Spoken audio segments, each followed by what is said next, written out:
अन्नदाता। पग पग पर है संग तुम्हारे अन्नदाता। लहू किसानों का बन के पसीना सींचता है धरती का सीना। मेहनत का तेरी हक दिलवाने, नई तकनीक नई खोज बताने। पशुधन को गुणवान बनाना, पौध सुरक्षा को सिखलाना, खेती के सब गुर समझाने, भारत का सरताज बनाने। आठों पहर है संग तुम्हारे अन्नदाता अन्नदाता।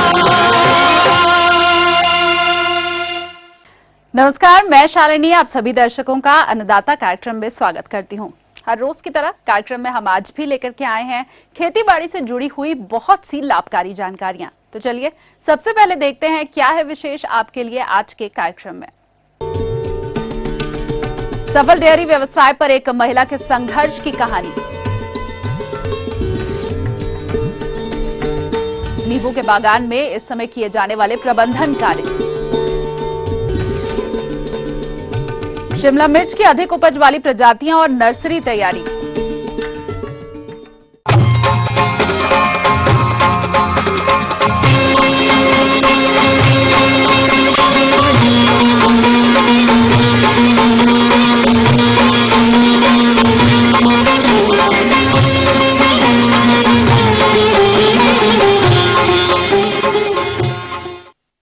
हमारे प्रदेश के किसान कृषि के साथ साथ अन्य सह व्यवसायों को अपनाए हुए हैं, जिनमें पशुपालन एक मुख्य व्यवसाय है। अगर हरियाणा राज्य के कुरुक्षेत्र के पलवल गांव की बात की जाए तो एक महिला सुनीता रानी ने पशुपालन व्यवसाय से कैसे अपने आर्थिक स्तर को ऊंचा किया, आइए जानते हैं उनके अनुभवों को अन्नदाता कार्यक्रम की इस प्रस्तुति के माध्यम से।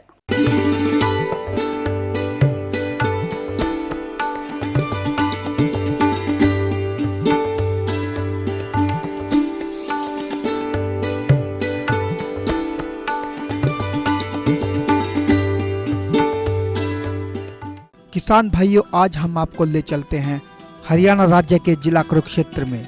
कुरुक्षेत्र एक ऐतिहासिक और धार्मिक स्थल है। यही वह स्थान है जहां पर महाभारत के युद्ध के समय श्री कृष्ण जी ने गीता का सार सुनाया था। इसी धरती पर आज के दौर में यहाँ की महिलाएं भी सशक्त और आत्मनिर्भर हैं, जो कृषि के साथ विभिन्न व्यवसायों से जुड़ी हुई हैं। उन्हीं में से एक है गाँव पलवल की प्रगतिशील कृषिका सुनीता रानी। तो आइए देखते हैं कैसे उन्होंने अपने आर्थिक स्तर को ऊंचा किया। मैं बच्चों को पढ़ाने के लिए कुरुक्षेत्र आई थी और घर का खर्च चलाने के लिए मैंने एक गाय और एक भैंस से काम शुरू किया था और बहुत अच्छा काम चल रहा है। आज मेरा 1.5 क्विंटल दूध एक दिन का सप्लाई करते हैं। दूध सेक्टर 7 से ही सप्लाई करते हैं हम लोग, वहीं से कस्टमर घर से ले जाते हैं आकर के। सुनीता ने आज से 7 साल पहले कुरुक्षेत्र में घर लिया। वो चाहती थी कि उसके बच्चे पढ़ लिख कर बड़े अधिकारी बने। बच्चों की पढ़ाई के लिए खर्च भी ज्यादा होना था, लिहाजा सुनीता ने बच्चों को पढ़ाने के लिए खुद का कारोबार शुरू करने का फैसला किया। सुनीता किसान की बेटी थी, इसलिए उसने भी किसानी करने की सोची और डेयरी लगाने का फैसला किया। लेकिन डेयरी के लिए भी लाखों रुपयों की जरूरत थी, जो उसके पास नहीं थे। सुनीता ने शुरुआत एक गाय और एक भैंस से की। खुद ही घास लाती, दूध निकालती, सुबह 3 बजे उठकर काम पर जुट जाती और शाम 7 बजे तक यूं ही मेहनत करती रहती। आखिरकार मेहनत रंग लाई और आज सुनीता के बच्चे न केवल महंगे स्कूल में पढ़ रहे हैं, बल्कि सुनीता के पास आज करीब 3 दर्जन गाय और भैंस हैं, जिनकी कीमत लाखों में है। इसके अलावा सुनीता दूध को शहर में बेचती है, जिससे उसे अच्छी कीमत मिल जाती है। आज सुनीता हर महीने 2 लाख तक का मुनाफा कमा रही है, वो भी इसी डेयरी से।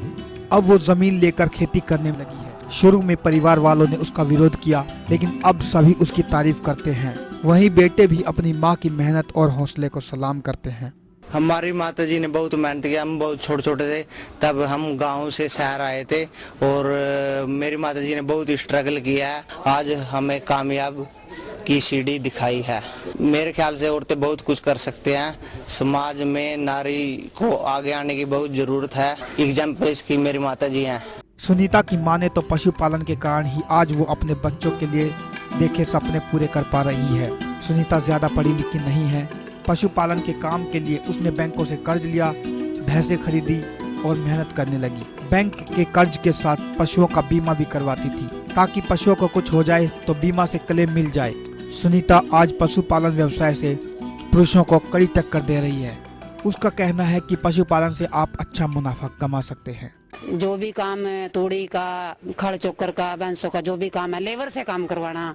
पहले खुद करते थे, फिर लेबर रखने शुरू कर दिया मैंने। 1.5 क्विंटल दूध एक दिन का सप्लाई करते हैं। दूध सेक्टर 7 से ही सप्लाई करते हैं हम लोग, वहीं से कस्टमर घर से ले जाते हैं आकर के।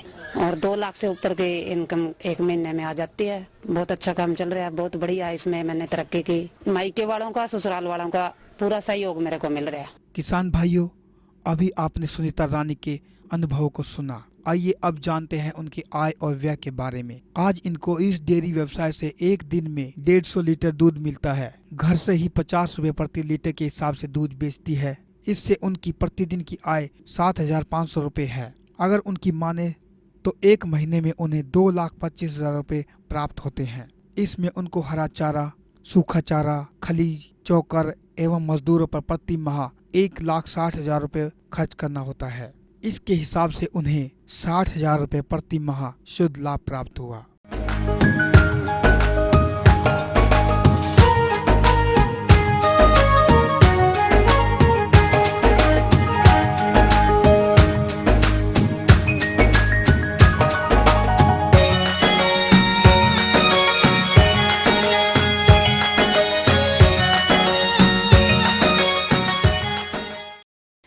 नींबू के बागों में फल लगे हुए हैं। फलों की गुणवत्ता अच्छी बनी रहे और इससे अच्छी आय प्राप्त हो, इसके लिए इस समय बाग में कुछ प्रबंधन कार्यों को करने की जरूरत है।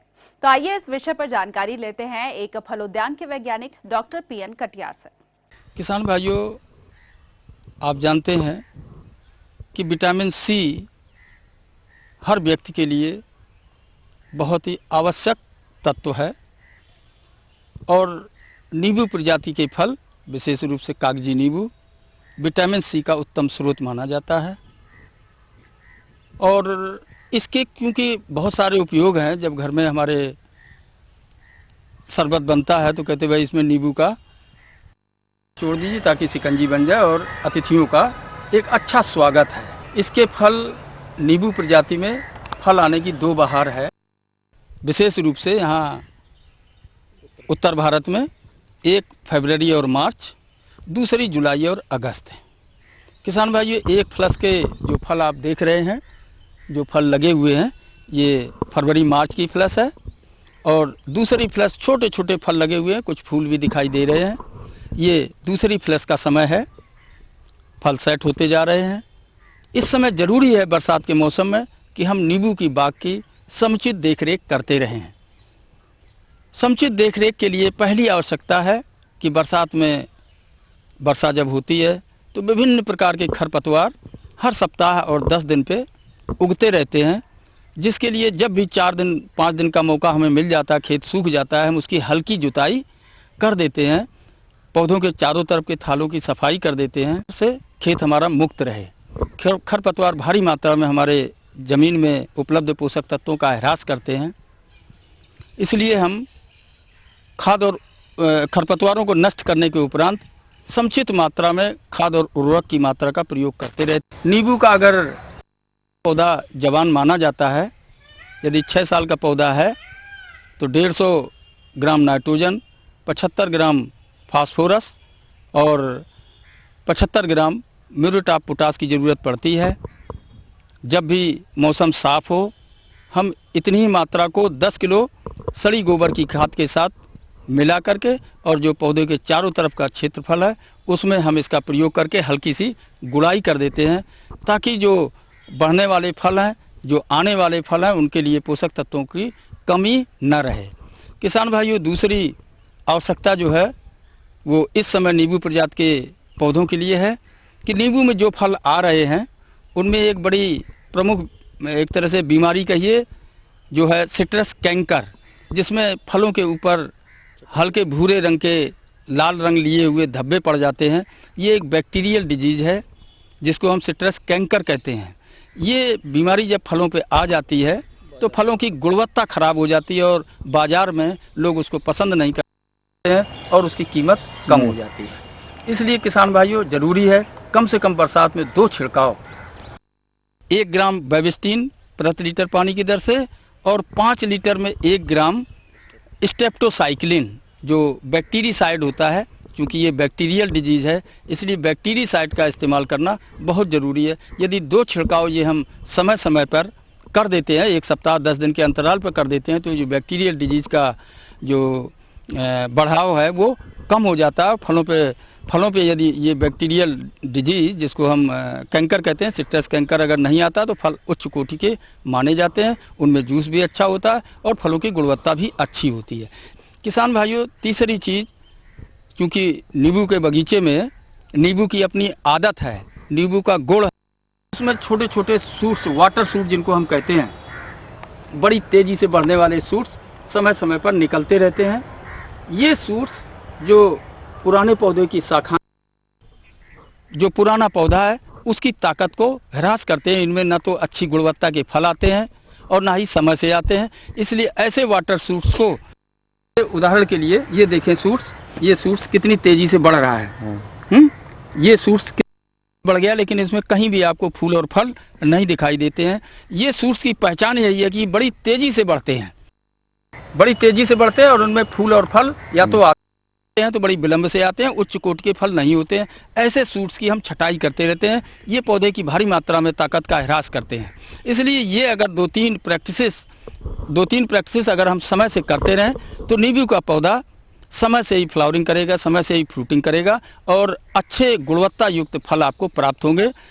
मैं समझता हूँ अगर बरसात में ये 2-3 क्रियाएं आप समय समय से करते रहे तो निस्संदेह नींबू वर्तमान समय में बहुत अच्छी आमदनी देने वाला बगीचा माना जाता है। एक अमरूद, एक नींबू प्रजाति, उत्तर भारत में ये 2 फलदार पौधों के बगीचे बहुत ही कारगर हैं। तो ये थी कुछ उपयोगी जानकारियां। अब लेंगे एक छोटा सा ब्रेक, जल्द लौटेंगे और कार्यक्रम में आगे भी आपको देंगे बहुत सी महत्वपूर्ण जानकारियां। तो बने रहिए हमारे साथ।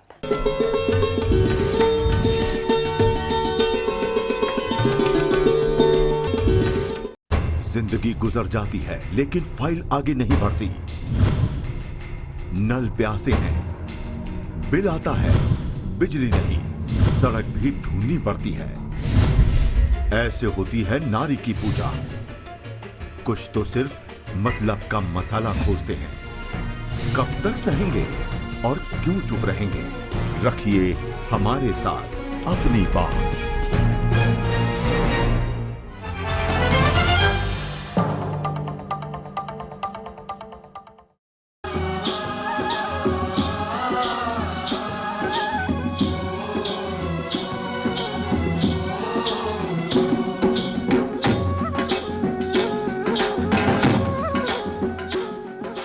ब्रेक के बाद एक बार फिर से आप सभी दर्शकों का अन्नदाता कार्यक्रम में स्वागत है। बढ़ते हैं अगली प्रस्तुति की ओर।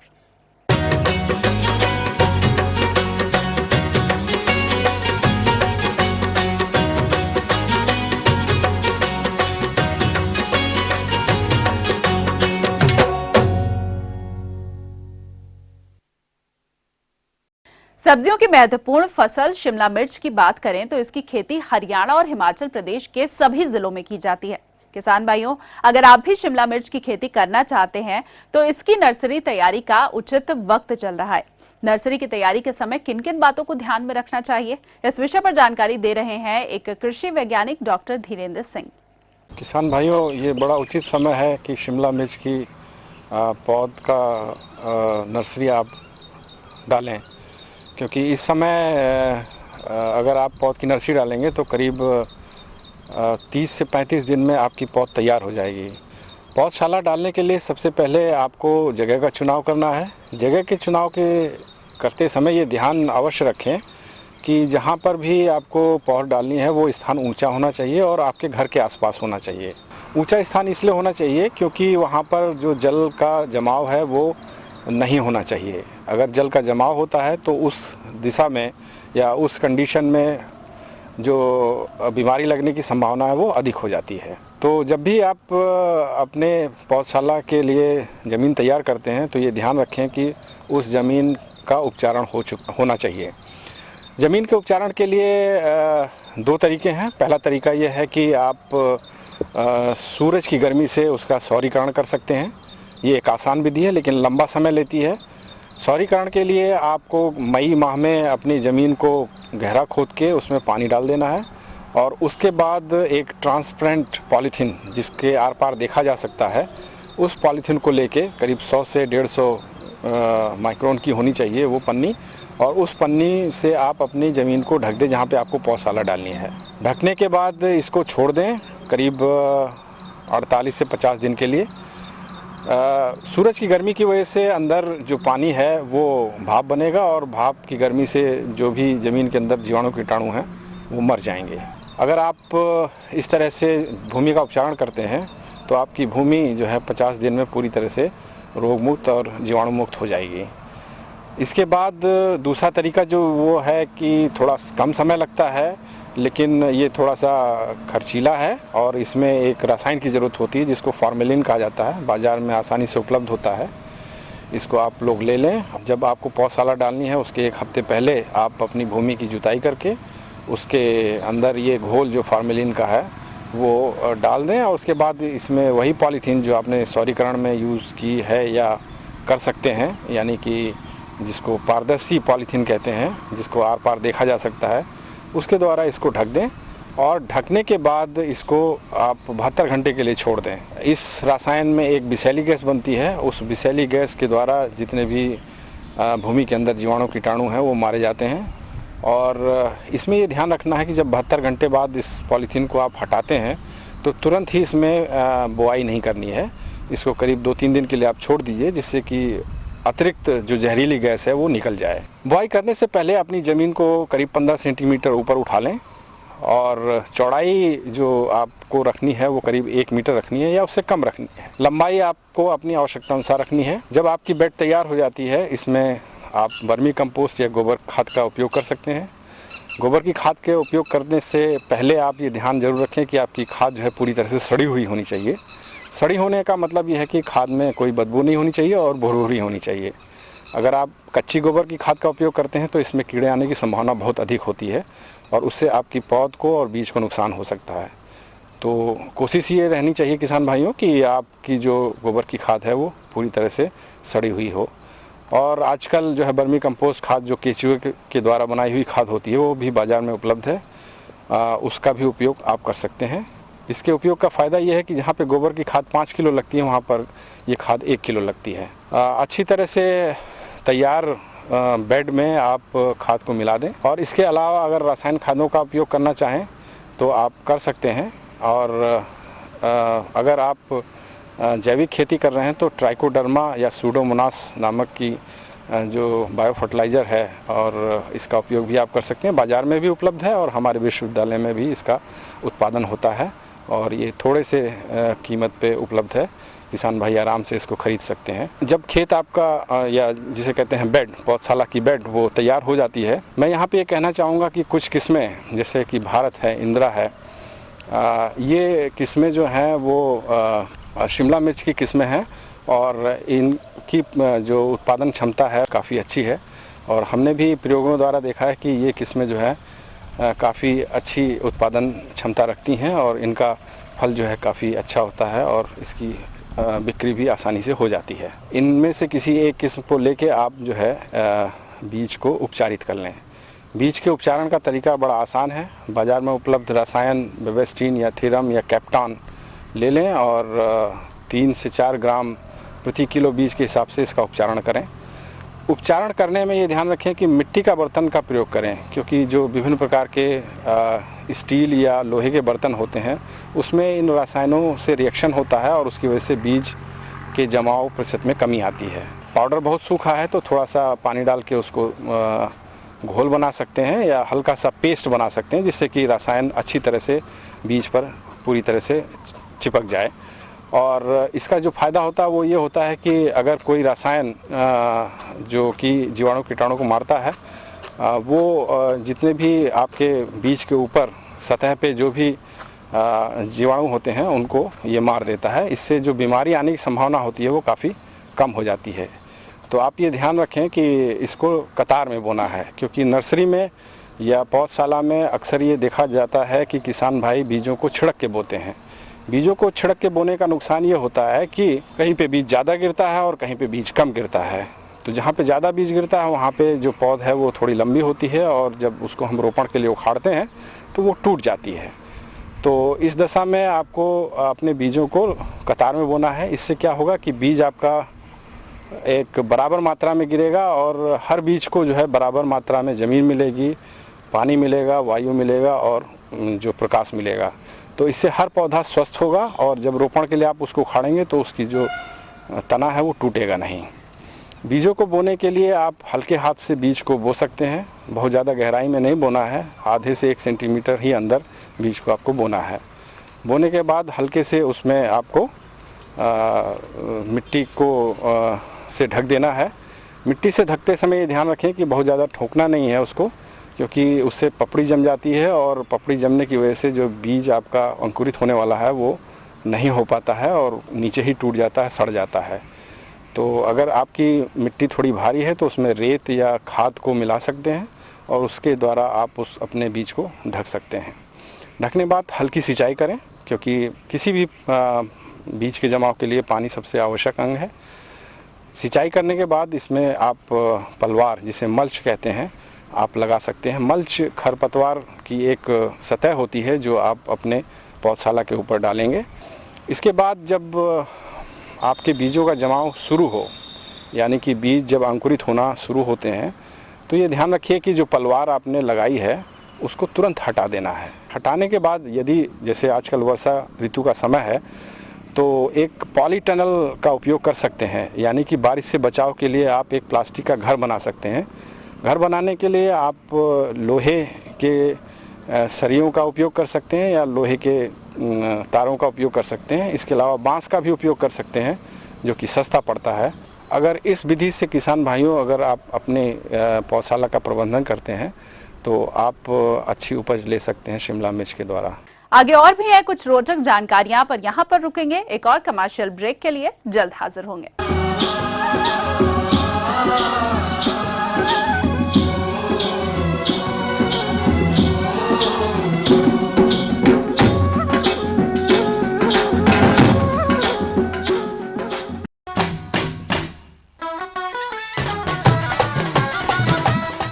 बात हरियाणा की,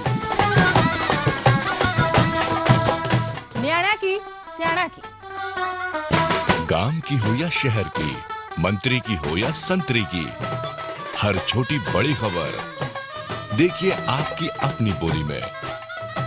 देखिए मारी बोली मारी खबर हर रोज शाम 6 बजे।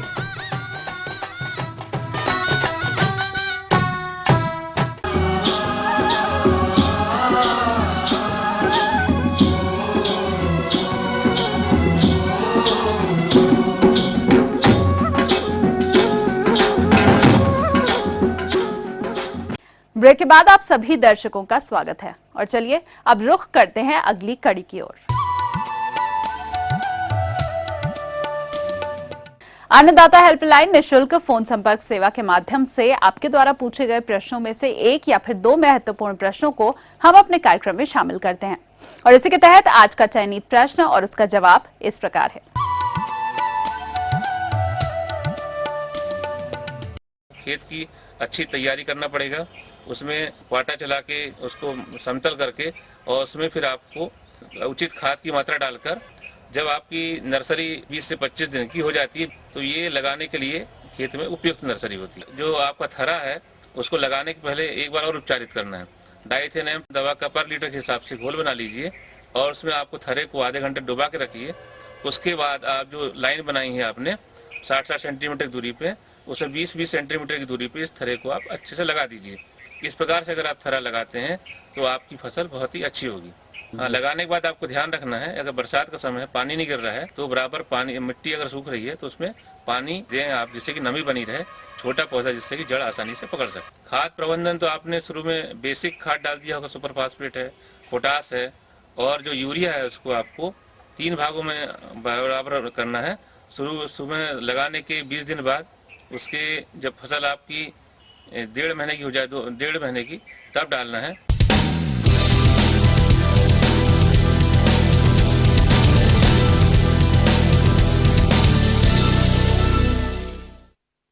राज्य की विभिन्न मंडियों में कृषि उत्पादों के चढ़ते उतरते बाजार भाव की संक्षिप्त जानकारी इस प्रकार है।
और आइए अब देखते हैं कल दिखाए जाने वाले कार्यक्रम की मुख्य झलकियां।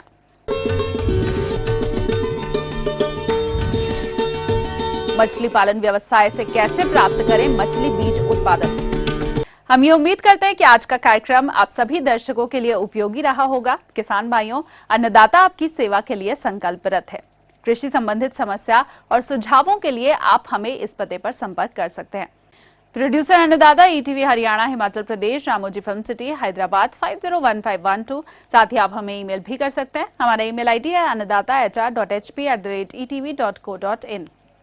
इसके अलावा आप हमें निःशुल्क हेल्पलाइन नंबर 1800-108-4599 पर सोमवार से शनिवार सुबह 10 से शाम 4 बजे के बीच संपर्क कर सकते हैं। तो फिलहाल अन्नदाता की पूरी टीम को दीजिए इजाजत। कल फिर से इसी समय आपसे मुलाकात होगी कृषि संबंधित कुछ और रोचक जानकारियों के साथ। नमस्कार।